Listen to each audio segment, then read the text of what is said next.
Before I start, I just want to say a big thank you to my Patreon supporters. Hello everyone, welcome back to my channel. I know it's been a while and I am very sorry. And welcome to my studio. It's a little bit messy, but you know, con season's here and it is bringing its fiery burning passion with it. So today I'm going to be talking to you a little bit about my horror dress from the movie The Cat Returns that I wore to this Anime North 2019, and I actually for the first time ever entered the masquerade with. So I actually won. It was Best Historical Research and Construction award in my division, so that was super exciting, especially because it was my first time entering the masquerade, so I totally wasn't expecting anything. But yes, this cosplay is very heavily historically influenced, so I will be going into a lot of that in this video. I'll be talking about the techniques I used, I'll be talking about what I would do differently in the future, and the parts that I really enjoyed, and then doing a little walk around at the end of the video for you all. So let's get into the video.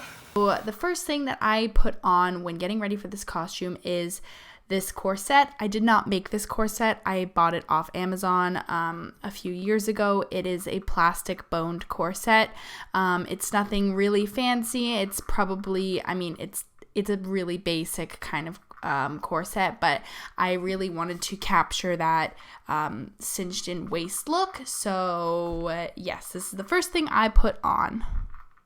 Since the world of the cats in the Cat Returns movie doesn't have an exact date or period set to it, I had a lot of artistic liberty with what direction I wanted to take this dress in.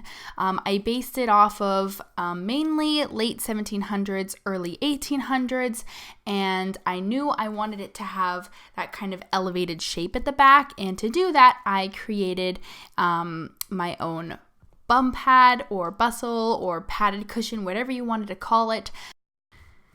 So the next piece that I put on was this quote-unquote hoop skirt or crinoline cage. I actually made this way before I started sewing or sewing as in-depth as I do now. So it's actually made out of PVC pipe. Honestly, I was on a budget for this costume. So I kind of was trying to reuse things or use things that I had lying around, and I had this thing lying around and I was like, you know what, it works well. Alright, so at this point I have my corset, my hoop skirt, and my bum pad on, and now I am putting on my underskirt, I guess is what you would call it. There are so many terms for this thing.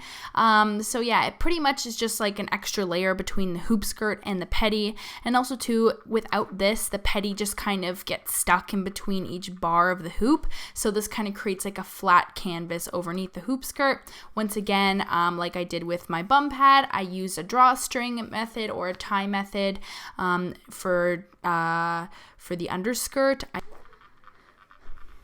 I added one layer of kind of ruffles at the bottom of the skirt for just decoration, add that extra flounce, and I hand sewed some cotton trim along the base of the underskirt, basically where the ruffle meets the skirt itself, for extra added decoration, even though I know no one would see it. I'm just crazy and I really hate myself. Okay, so once the petticoat or the underskirt is on, I put on the petticoat. So here it is in all of its glory.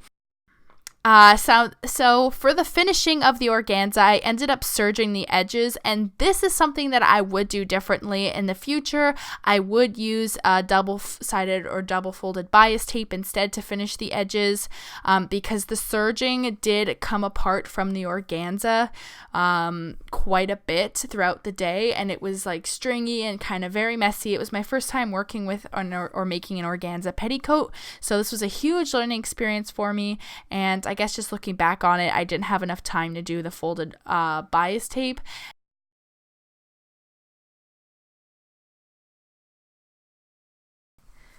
Alrighty, now on to the first layer of skirts. So I actually did a drawstring or string method of securing for this part as well. It's really interesting. It kind of ties at the front first. You can see in the clip here. So that's the back of the skirt.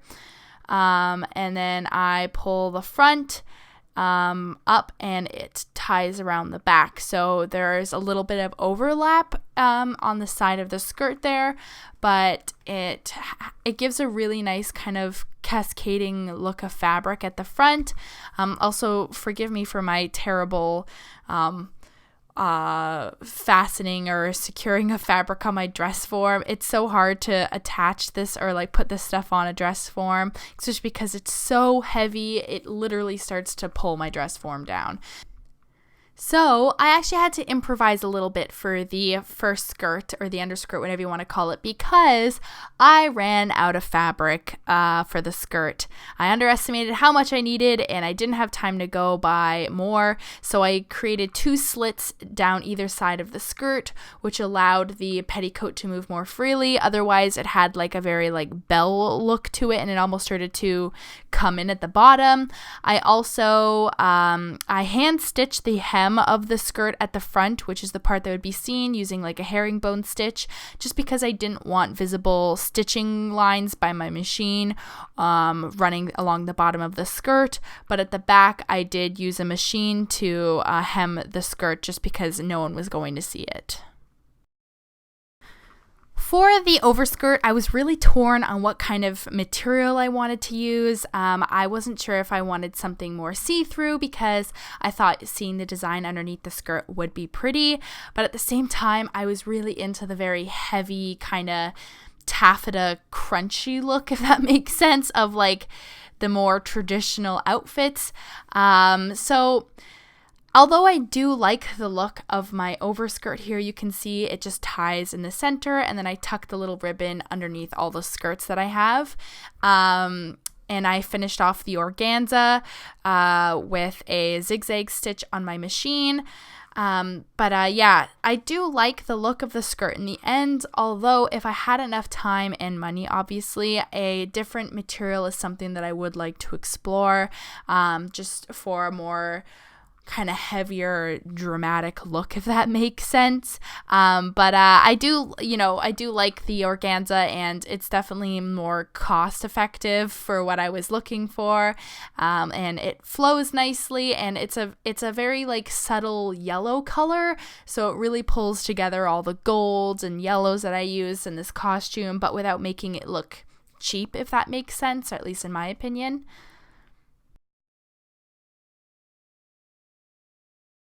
Alrighty, time for my most favorite part of this costume. Honestly, probably my pride and joy of the entire look. The bodice. This was so much fun to make. It was painstakingly long, and I was probably crazy, but I loved working on the bodice. I could just sit in bed for hours, hunch my back and ruin my spine. But no, seriously, the bodice was one of my most favorite parts to make. The fashion fabric on the bodice itself is the same as the skirt. I didn't use any of the gold paint like I did for the skirt. I hand stitched the what are they, eyelets, I would say, and used I can't remember the cord, what kind of cord it is. I think some polyester cord, polyester cotton mix cord for the back of the bodice, or to tie it up. But it has this really nice like champagne color, so it really goes all well with the other colors. For the big poofy part of the sleeves, I used a silk taffeta, which gives it that nice shape and crunch. I used some kind of like stretchy mesh for the material, and then I used little pearl gems and glued those on to add a little extra finesse. This is the back of the bodice. She has like, at first I thought she had like 2 ruffs that she was wearing, but she has like a collar, and then she has a ruff that sits underneath the collar. So I gave myself about like 2 inches underneath the collar, and that was enough room for the ruff to fit. The collar is made out of the same material as the sleeves, so again, a silk taffeta. Surprisingly, this ironed really nicely, and it was able to hold the box pleats really well. The white along the edge of the bodice and neckline of the bodice is double folded bias tape. I wasn't sure if I wanted to use some kind of lace because in the pictures it is just like one big white strip, and that's when I kind of use my artistic liberties and kind of interpret that how I want. I included some trim, this really pretty gold leaf trim along the back of the top and down the bodice, almost giving it a look of having a stomacher, but not really. And then on top of that trim, I then hand stitched all the pearls, including on the stomacher, on the bodice as well. I also included a pearl lining along the cuffs of the sleeves there. For the actual sleeves themselves, she kind of has like 2 layers of sleeves. She has the really big like floaty like outside sleeves, and then the actual sleeves themselves I use some kind of like polyester synthetic stretch material that was fairly see-through, and then for the overtop, that kind of more yellow creamy one that you see there, I used I can't remember what it was, honestly. I know it's not a natural fiber, but yeah, I was really self-conscious on making sure that I use like the same tones of fabric, if that makes sense, because the worst thing, in my opinion, is like having 20 different shades of one color and none of them working together, if that makes sense. Like, there's like cool tones, there's warm tones, and then it just, this one's more yellow based, this one is more brown based, so I wanted to try and make sure that they all blended well together.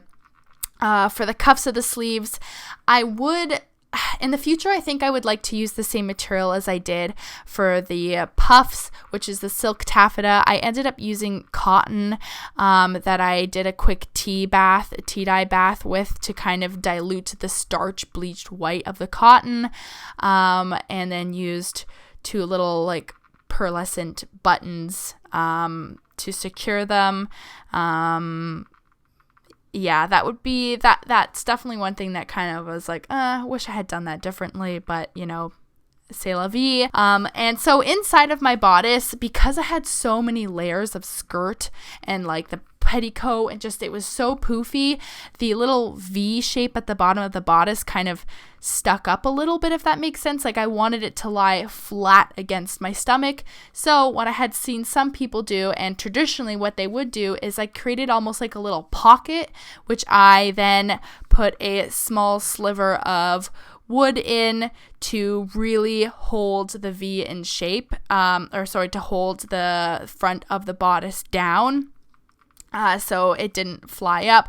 I also included some bias tape. It's blue. I wish it wasn't blue, but that's all I had to enforce the boning right under my armpits, just because there was a lot of tension there. And I used some really cheap costume satin for the lining. I wish I didn't, and I should have known, because I was just making my life more difficult for myself. But it wasn't very secure on the boning, it didn't hold the boning as nicely as I would have hoped. Like, it almost started to shred through the costume satin.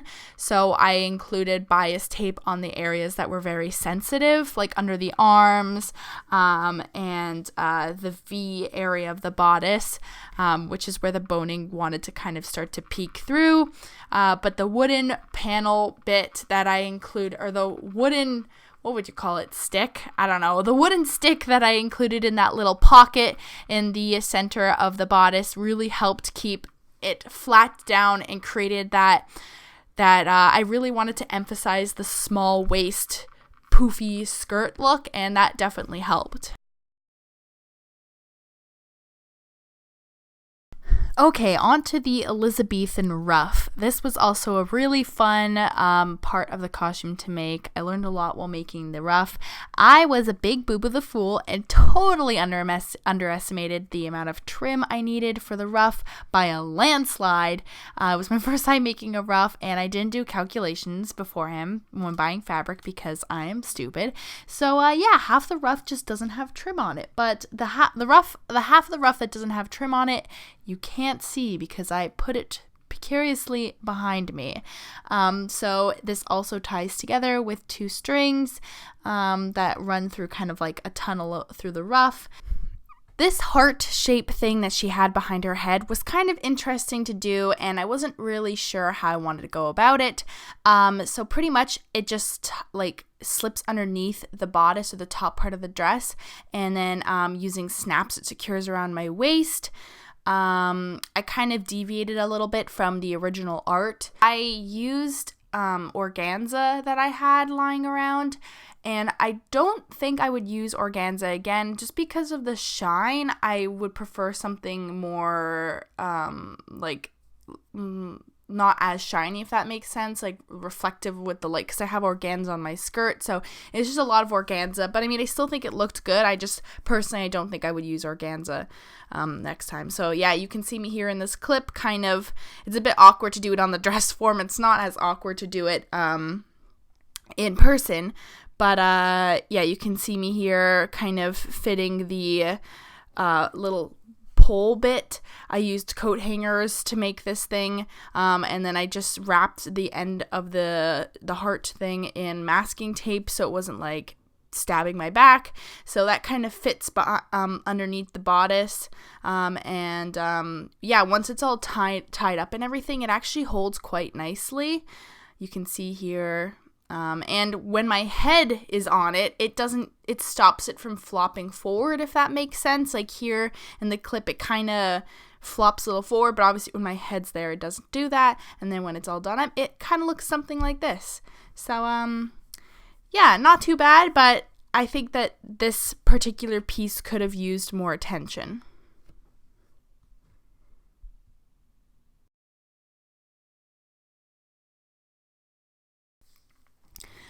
I had lots of fun making the little charms and doodads. So here is her fish necklace. It's nothing super fancy. I actually just secured the back of it with a wad of hot glue.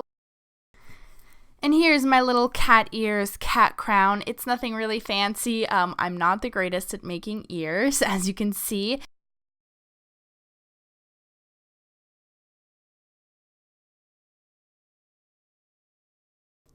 Alrighty, so now to put it all on, this is going to be kind of a step-by-step process, sped up obviously, of how I put on this cosplay. There's a lot of components to it, so I think it's kind of interesting, and obviously keep in mind it's a lot harder to do this by myself. I did have a friend help me on the day of the convention, so yeah, let's get into it. And also, always shoes first, because once you got that corset on, it's going to be a lot harder to put those shoes on.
So unfortunately, I have no clue where the final footage of me is putting on the like heart thing and the ruff, but thankfully the main components were captured on camera. So yeah, I hope you enjoy these short little clips of me out in the backyard wearing the dress.